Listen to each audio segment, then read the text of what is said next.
क्या बीजेपी के 251 सांसदों पर आ गया है संकट? सुप्रीम कोर्ट के सवाल से बड़ी मोदी सरकार की मुश्किलें, अपराधी नेताओं पर कोर्ट ने दी बड़ी टिप्पणी। जी हाँ, क्या सुप्रीम कोर्ट की टिप्पणी ने मोदी सरकार की मुश्किलें बढ़ा दी है? क्या अब अपराधी छवि वाले नेताओं पर सख्त नियम बनाने की मांग तेज हो गई है? और क्या संसद में बैठे जनप्रतिनिधियों के खिलाफ चल रहे आपराधिक मामलों पर सुप्रीम कोर्ट की सुनवाई पर बड़ा मोड़ यहां पर ला सकती है? आज के इस रिपोर्ट में आपको दिखाएंगे कि सुप्रीम कोर्ट ने अपराधी नेताओं को लेकर यहां पर क्या बड़ी टिप्पणी दी है, केंद्र सरकार और चुनाव आयोग से क्या जवाब मांगा गया है, एडीआर की रिपोर्ट यहां पर क्या कहती है और इस पूरे मामले पर क्यों देश भर में नई बहस शुरू हो गई है। एक वायरल वीडियो भी यहां पर आपको दिखाऊंगी, तो वीडियो को आखिर तक आप लोग जरूर देखिएगा। नमस्कार, मैं हूं राधा राणा और आप देख रहे हैं पीआरबी। दोस्तों, जरा सोचिए, अगर किसी व्यक्ति पर गंभीर आपराधिक मामला हो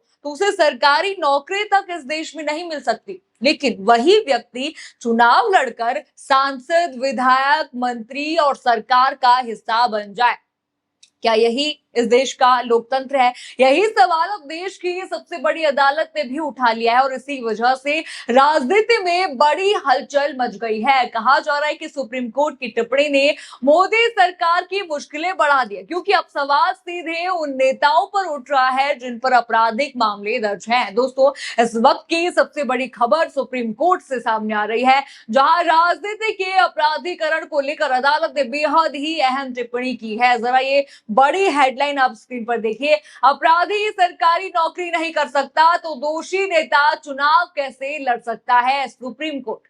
आपने हेडलाइन यहां पर देखा, अब जरा पूरी बात आप लोग जरा समझिए। सुप्रीम कोर्ट ने सुनवाई के दौरान कहा कि सुप्रीम कोर्ट ने राजनीति के अपराधीकरण पर चिंता जताई। उन्होंने कहा कि कोई अपराधी सरकारी नौकरी नहीं कर सकता, लेकिन सांसद, विधायक और मंत्री बन सकता है। यानी आप देख रहे हैं, यानी अदालत ने ये साफ तौर पर सवाल उठाया कि अगर सरकारी नौकरी के लिए आपराधिक रिकॉर्ड बाधा बन सकता है, तो फिर जनप्रतिनिधियों के मामले में अलग व्यवस्था क्यों आखिर हो? अब जरा आगे की रिपोर्ट देखिए, काफी कुछ ये रिपोर्ट कहती है।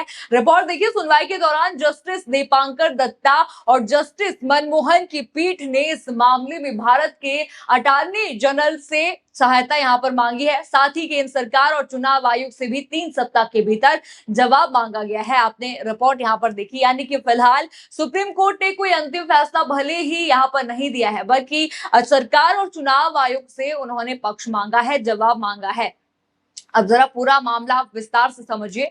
ये सुनवाई सुप्रीम कोर्ट के अधिवक्ता अश्विनी उपाध्याय द्वारा दायर जनहित याचिका पर हो रही है। याचिका में मांग की गई है कि सांसदों और विधायकों के खिलाफ लंबित आपराधिक मामलों का जल्द निपटारा हो। जिन नेताओं को अदालत दोषी ठहरा दे, उन पर जो है चुनाव लड़ने के लिए आजीवन प्रतिबंध लगाने पर विचार किया जाए।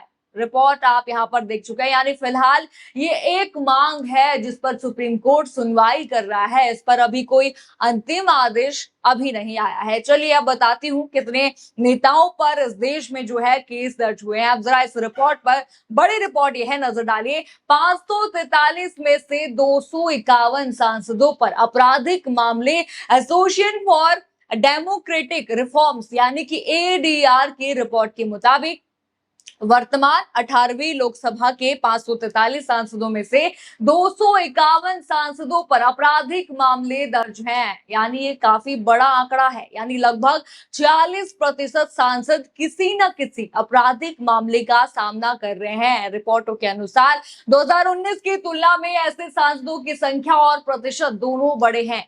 यानी पहले कम थे, धीरे धीरे बढ़ते ही जा रहे हैं, कम होने का नाम यहाँ पर नहीं ले रहे। यानी राजनीति के अपराधीकरण को लेकर लंबे समय से चिंता जताई जा रही है और यही मुद्दा अब सुप्रीम कोर्ट ने भी उठा दिया है। अब सबसे बड़ा सवाल यहाँ पर उठ रहा है, क्या इन सांसदों की सदस्यता चली जाएगी? क्या सभी नेताओं पर कार्रवाई होगी? देखिए, ये तो आने वाला समय बताएगा। मामले की सुनवाई भले ही अभी जारी है और अंतिम फैसला भी अदालत ही यहाँ पर देगा। लेकिन दोस्तों, इसी बीच एक और मुद्दा चर्चा में आ गया है। आपको पता है कि प्रधानमंत्री नरेंद्र मोदी की प्रेस कॉन्फ्रेंस को लेकर समय समय पर सवाल उठते रहे।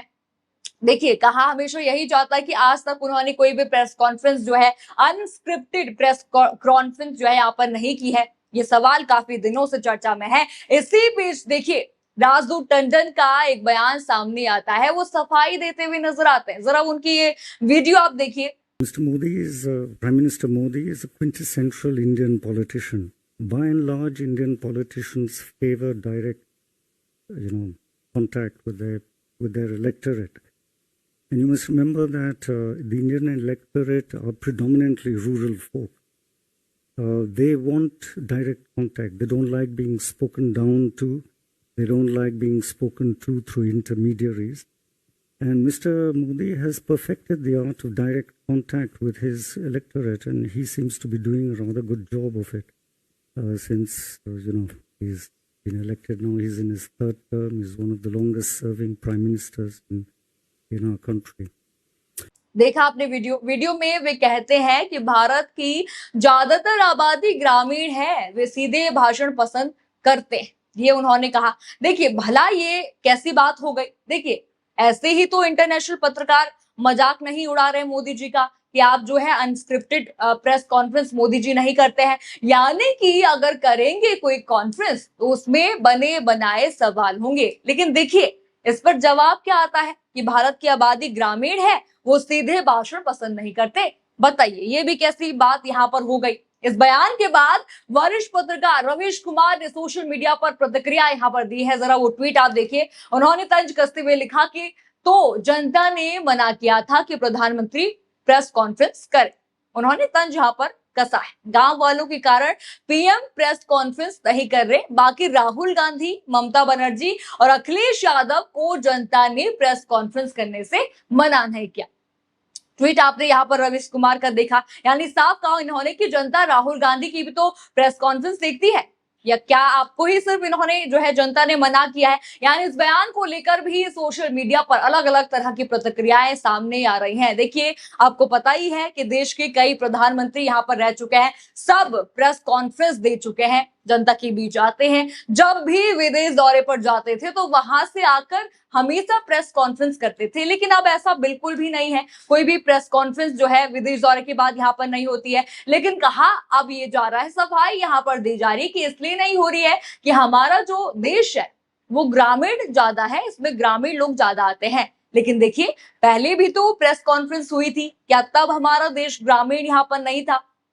क्या तब हमारा देश इतना ग्रामीण नहीं था? लेकिन अब देखिए यहाँ पर टिप्पणी यहाँ पर अलग से ही दी जा रही है। यानी कि अगर इन सभी घटनाओं को एक साथ जोड़कर देखा जाए, एक तरफ सुप्रीम कोर्ट ने राजनीति के अपराधीकरण पर गंभीर सवाल उठाए हैं, दूसरी तरफ केंद्र सरकार और चुनाव आयोग से जवाब मांगा गया है। वहीं एडीआर की रिपोर्ट ने भी सांसदों पर दर्ज आपराधिक मामलों को लेकर बहस को और भी तेज कर दिया। हालांकि ये स्पष्ट करना जरूरी है कि अभी सुप्रीम कोर्ट ने कोई अंतिम फैसला नहीं सुनाया है और ना ही किसी सांसद की सदस्यता रद्द करने का आदेश दिया है। मामले की सुनवाई अभी जारी है।